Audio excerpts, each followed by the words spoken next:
In the heart of Africa, nestled deep within the dense, verdant foliage, lived a tribe known as the Kutu. The Kutu were steeped in tradition, their customs and laws stretching back countless generations. Among these laws, the most unyielding was the prohibition against leaving the tribe to see the world beyond. This rule was meant to protect the tribe and preserve its way of life. Among the Kutu lived a young woman named Amina. Amina was curious and spirited, her eyes always searching the horizon for a glimpse of the unknown. Her grandmother, Malika, had often warned her about the dangers beyond their borders. "The outside world is full of peril," Malika would say, her eyes clouding with fear, "and we must remain here to stay safe." But Amina's heart yearned for more. Every night, she would sit by the fire, listening to the sounds of the jungle and dreaming of what lay beyond the dense trees that surrounded her home. One fateful evening, as the golden hues of dusk painted the sky, Amina made a decision. She would venture beyond the borders of her tribe, if only for one night.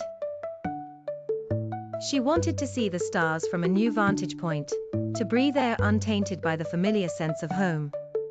With her heart pounding and a small satchel on her back, Amina quietly crept through the village. The elders sat by the great fire, their voices low and murmuring as they discussed the matters of their community. She took a deep breath and slipped into the shadows, her feet moving swiftly and silently. The jungle was a living, breathing entity, full of sounds and movements that Amina had never noticed before.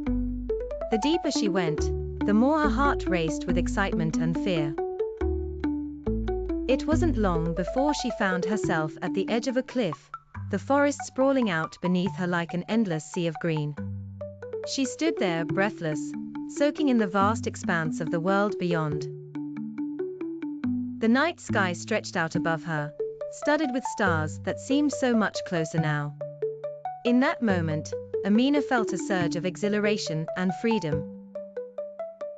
But her joy was short-lived. Behind her, the unmistakable sound of footsteps approached. She turned to find Malika, her face stern, but her eyes filled with an understanding that belied her harsh words. "Amina, you have broken the sacred law," Malika said, her voice a mix of disappointment and sorrow. "But I see in you the same longing that once burned in my own heart." Amina stared at her grandmother, her mind reeling. You left the tribe once." Malika nodded, a sad smile playing on her lips. "I did. And I returned, for I could not abandon our people. But the world outside is vast and beautiful, and no law can completely quench the human spirit." Taking Amina's hand, Malika led her back towards the village. "There must be a way to balance our traditions with the dreams we hold," she whispered. "Maybe one day, we will find that balance." As they walked back, Amina's mind was a whirl of thoughts and possibilities.